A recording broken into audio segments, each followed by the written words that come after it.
ये कहानी एक घर के आसपास घूमती है जिसमें अल्फी और उसके परिवार के कुछ लोग होते हैं और वहाँ एक चुड़ैल का साया भी होता है। एक के बाद एक रहस्यों से भरी ये कहानी है। अब देखना ये है कि वो चुड़ैल कौन है और वो क्यों परेशान कर रही है और क्या अल्फी इस सब से बच पाएगी या वो खुद शिकार बन जाएगी। कहानी की शुरुआत होती है एक बड़े से घर को दिखाया जाता है। घर के अंदर के सीन में दिखाया जाता है कि एक आदमी जिसका नाम लेसमाना है बैठा हुआ है, दीवार के ऊपर एक टंगी हुई तस्वीर देख रहा होता है। फिर तभी वहाँ एक तंत्र मंत्र को जानने वाली औरत आती है। वो औरत देखने में बहुत अजीब दिख रही थी। उसके लंबे लंबे खुले हुए बाल और वो एक सफेद रंग की एक पोशाक में थी। जैसे ही वो औरत अंदर आती है वो आदमी खड़ा हो जाता है।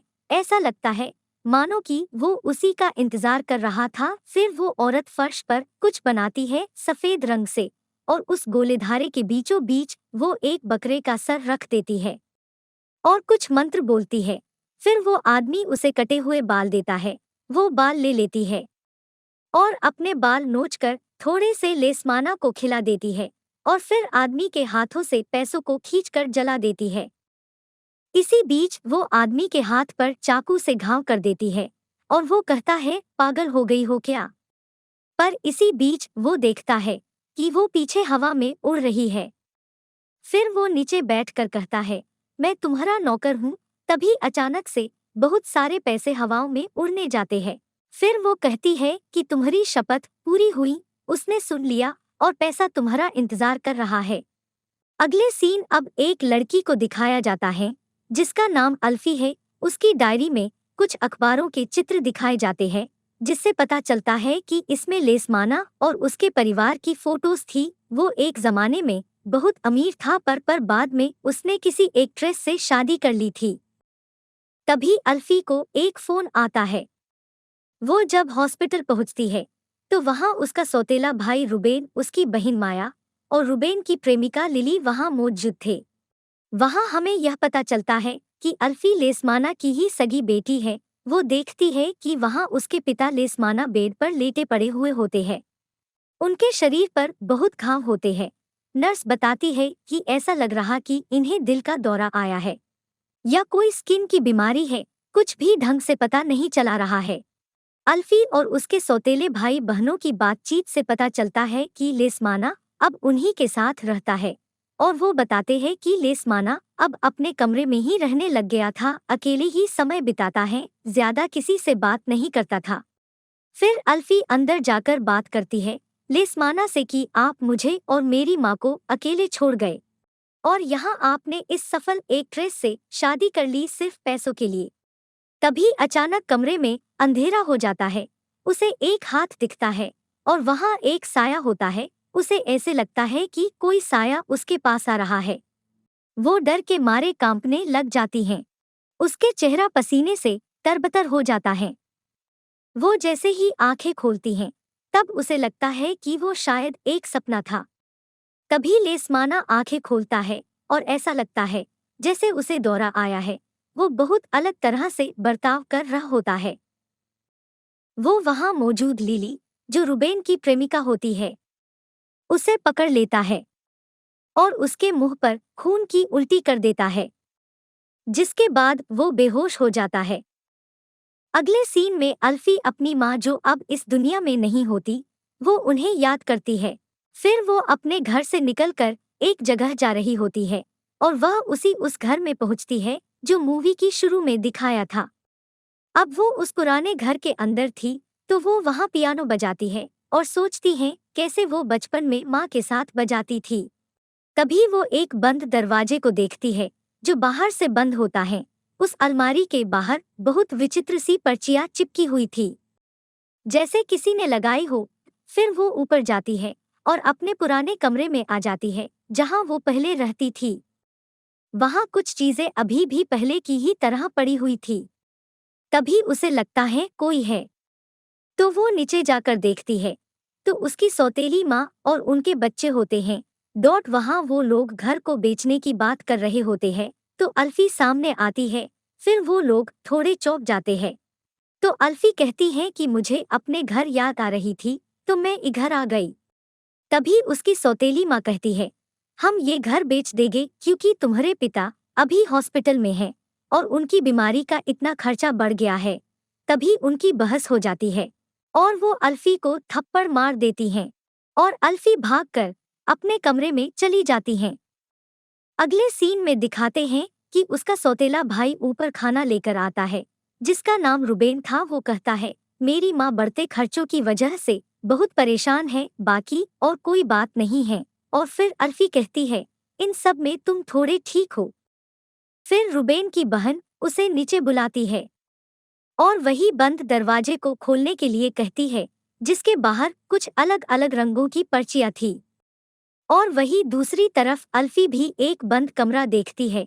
वो उसे खोलने का प्रयास करती है और तभी यहाँ अल्फी वो कमरा खोलने में कामयाब हो जाती है और देखती है उस कमरे में एक बकरे का सर पड़ा हुआ था और ऐसा लग रहा था किसी ने तंत्र मंत्र किया हो। ये वही कमरा है जो हमें शुरू में दिखाया जाता है। वो देखकर वो सन्न हो जाती है। वो बहुत अजीब लग रहा था देखने में। और दूसरी तरफ रुबेन उस अलमारी को खोल ही रहा होता है तो वो उसका लॉक एक हथौड़े से मार कर तोड़ने का प्रयास करता है। तभी वो दरवाजा खुलता है, वहां से एक हवा निकलती है जो पूरे घर में फैल रही होती है। और अब 24 घंटे हो गए होते हैं।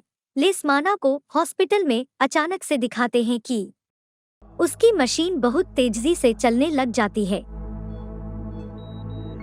और उसके मुंह से खून निकल रहा होता है। और अब उसके मुंह से खून के साथ एक बालों से बनी हुई रस्सी भी निकलती है जो वो खींच रहा होता है। वो निकालने के लिए प्रयास करता है पर वो रस्सी उसका गले को पूरी तरह जकड़ जाती है और उसकी सांसें रोक देती है। और यहाँ दूसरी तरफ घर का सीन दिखाया जाता है। जब रुबेन की माँ देखती है कि दरवाजा खुल चुका है तो वो देखती है कि ये एक बेसमेंट की तरफ जा रहा है। तो वो अपने बेटे को कहती है, जाओ देखो, हो सकता ही हीरे जवाहरात मिल जाए। उसकी माँ जोर दे रही होती है और तभी वहाँ अल्फी आती है और वो कहती है कि नीचे मत जाओ, ऊपर भी कुछ अजीब चीजें देखी है, मैंने ये सुरक्षित नहीं होगा नीचे जाना। पर उसकी माँ उससे बहस करने लग जाती है और फिर तभी छोटी बच्ची को कुछ दिखता है। वो सबको चीख कर एक तरफ इशारा कर ही रही होती है कि कोई उसकी माँ का पैर पकड़ लेता है। रुबेन और अल्फी उसका पैर पकड़कर बचाने की कोशिश करते हैं पर वो चुड़ैल का हाथ उसे सीढ़ियों से खींच लेता है। वो चिल्लाती हुई नीचे घसीट ली जाती हैं। यह सब देखकर बच्चे हैरान हो जाते हैं। वो डरे हुए होते हैं और कांप रहे होते हैं। बेसमेंट से चिल्लाने और करहाने की आवाज आ रही होती है। अब उस औरत की बेटी अपनी माँ को देखने के लिए फोन की टॉर्च से देख ही रही होती है कि इतने में उसकी माँ, जो अब एक चुड़ैल के वश में थी, जो अब वहाँ से हवा की तेजी से आती हैं और उस लड़की यानी माया पर हमला कर देती हैं और किसी तरह अल्फी उसे बचा लेती हैं। पर फिर वो दीवार के ऊपर चढ़ जाती हैं और कूदकर इधर उधर जाती है और फिर अचानक से खिड़की के बाहर चली जाती हैं। उसके जाने के बाद अल्फी अपनी सौतेली बहन को मरहम लगाती हैं। और फिर अगला सीन बाहर का दिखाया जाता है। अल्फी और रुबेन बाहर आकर देखते हैं कि उसकी माँ यानी जो अब एक चुड़ैल के वश में थी, अब उसने गाड़ी के शीशे भी तोड़ दिए थे। वो घर के भीतर आते हैं।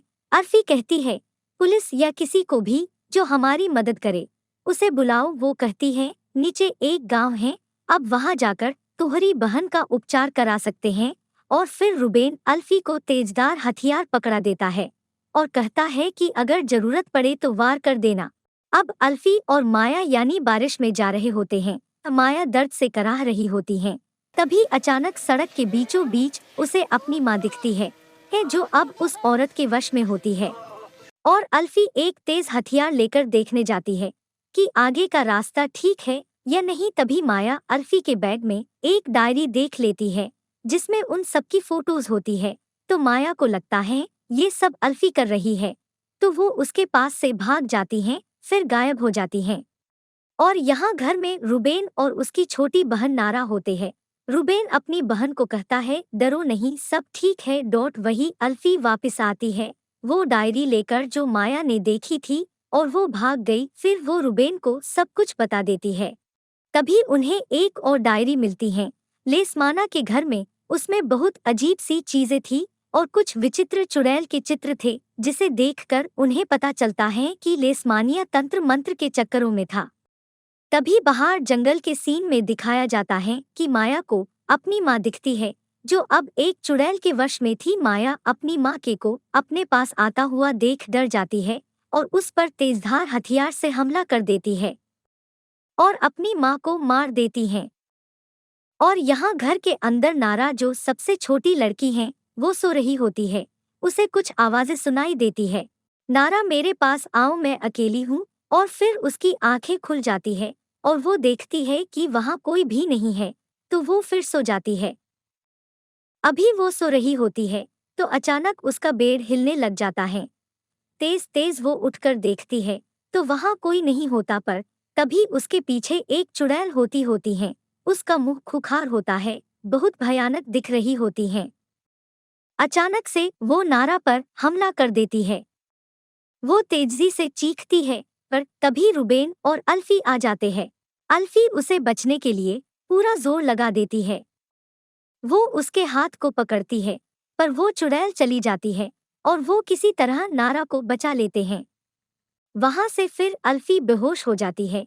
वो फ्लैशबैक में देख रही होती है कि कैसे उसकी माँ उससे प्यार करती थी और फिर एक दिन उसे किसी तेज हवा के बहाव में कैसे एक चुड़ैल ने जकड़ा हुआ था और वो बालकनी से गिरकर मर गई थी। और जो अल्फी के हाथ पर निशा थे, वो भी उस वक्त का ही था जब वो अपनी माँ को बचा रही थी। और वही दूसरी तरफ दिखाते हैं कि लिली, जो रुबेन की प्रेमिका थी, उसकी गाड़ी बीच रास्ते में खराब हो जाती है। तो वहां माया आ जाती है। माया बहुत ही डरावनी और अजीब सा व्यवहार कर रही थी। वो लिली से कहती है, रुबेन बुला रहा है, मेरे साथ आओ। पर लिली गाड़ी के रियर व्यू शीशे से उसके हाथ में एक तेज हथियार देख लेती है। लिली समझ जाती है कि कुछ तो ठीक नहीं है। पर तभी माया कहती है, ये लो फोन, उससे बात करके पूछ लो। जैसे ही वो फोन देखती हैं, तभी माया हमला कर देती है और वो लिली को गाड़ी में ही मार देती है। फिर वो अपने घर आती है। उसे देखकर ऐसा लग रहा होता है जैसे उसे किसी ने अपने बस में किया हो। अब वो घर के उसी बेसमेंट में आ जाती है जो मूवी के शुरुआत में दिखाया होता है। अब वहाँ वो देखती है कि कुछ डॉल्स पड़ी होती है। वो डॉल देखकर पता चल रहा होता है कि शायद घर के मेंबर्स के हिसाब से एक एक डॉल पड़ी हुई है। पर तभी उसे आवाज आती है कि माया, माया मेरी बेटी, माया मेरी बेटी।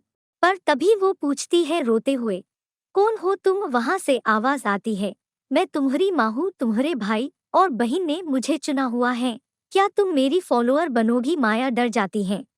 और दूसरी तरफ यहाँ अल्फी अब नींद से उठ चुकी थी। उसे पियानो की आवाज सुने देती है। वो नीचे आती है तो वो देखती है कि उसकी माँ पियानो बजा रही है, पर असल में वो वही आत्मा होती है जो एक एक करके सबको डरा रही होती है।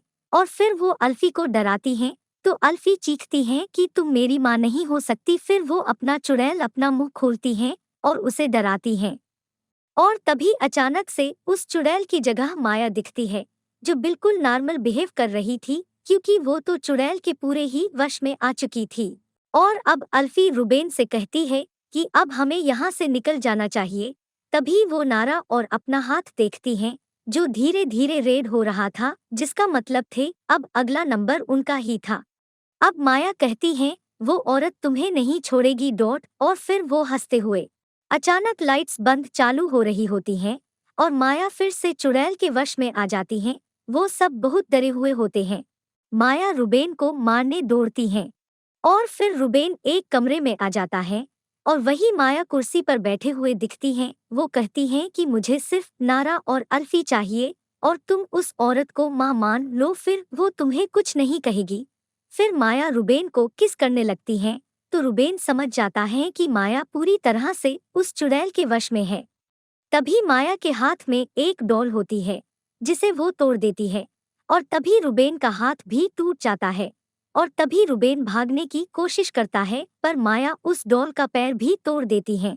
तो वैसे ही रुबेन का पैर भी टूट जाता है। तो रुबेन अल्फी और नारा को कहता है यहाँ से चले जाओ, पर तभी वो उस डॉल का सिर भी तोड़ देती है। फिर वो कुछ नहीं कर पाता और अब माया जो उस चुड़ैल के वश में होती है, वो धक्का देकर नारा को खींचते हुए कमरे में फेंक देती हैं।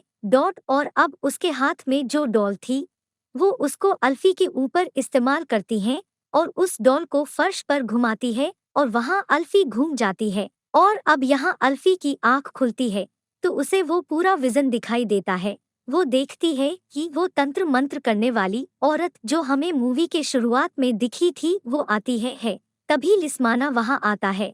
वो उसे सूंघती है और भड़क जाती है कि तुमने वादा किया था कि तुम कीमत चुकाओगे, तुम अल्फी के सर के बाल लेकर आओगे, पर तुम उसकी जगह किसी और के बाल ले आए। वो अल्फी के बाल नहीं लाता क्योंकि वो उसकी बेटी थी। तभी लेस्माना वहीं पर एक हथियार से उस औरत को मार देता है और वही दबा देता है, पर मरते मरते वो लेस्माना के सर के बाल नोच कर खा लेती है और कहती है, मैं मरने के बाद भी नहीं छोड़ूंगी। तो इसका मतलब ये था कि ये उस ट्रिस्ट औरत की आत्मा अब इन सबको परेशान कर रही थी। तभी माया जो अब उसके वश में थी, अल्फी के पास आती है। तभी उसे माया के शरीर पर एक डॉल दिखती है। वो समझ जाती है कि वो डॉल माया की है। वो उसे उठाकर आग में फेंक देती है। अल्फी के ऐसा करते ही माया भी जलने लगती है, जिससे उसकी मौत हो जाती है। अल्फी और नारा भागने की कोशिश करते हैं, पर वो चुड़ैल उनके सामने आ जाती है। अब वो समझ गई थी कि वो चुड़ैल उन्हें जाने नहीं देगी जब तक वो उस ट्रिस्ट औरत की लाश ढूंढ कर उसके पेट से बाल नहीं निकाल देते। बस फिर अल्फी उस ट्रिस्ट औरत की लाश तलाश करती है और उसके मुंह में हाथ देखकर चेक करती है, पर वहां उसे बाल नहीं मिलते। फिर वो उस औरत का पेट फाड़ कर देखती हैं, तो उसे बालों का गुच्छा मिलता है। वो उसे आग में फेंक देती हैं, पर तभी उस औरत की आत्मा अल्फी को एक कब्र में फेंक देती है और उन्हीं बालों से उसका पूरा शरीर जकड़ा हुआ होता है। वो उसी तेजधार हथियार से जिसे लेस्माना ने इस्तेमाल लिया था मारने को, उससे रस्सी काट देती हैं और दूसरी तरफ बारिश से उसकी कब्र पानी से भरने लगती है। और फिर तभी उसे एक आवाज आती है, अल्फी अल्फी। एक हाथ होता है, उसे लगता है वो उसकी माँ है, पर वो नारा होती है। अल्फी अब बाहर आ गई होती है। वो नारा को गले लगाती है और वहां से चले जाते हैं और बाहर एक नई सुबह उनका इंतजार कर रही होती है। और इसी के साथ कहानी एंड हो जाती है।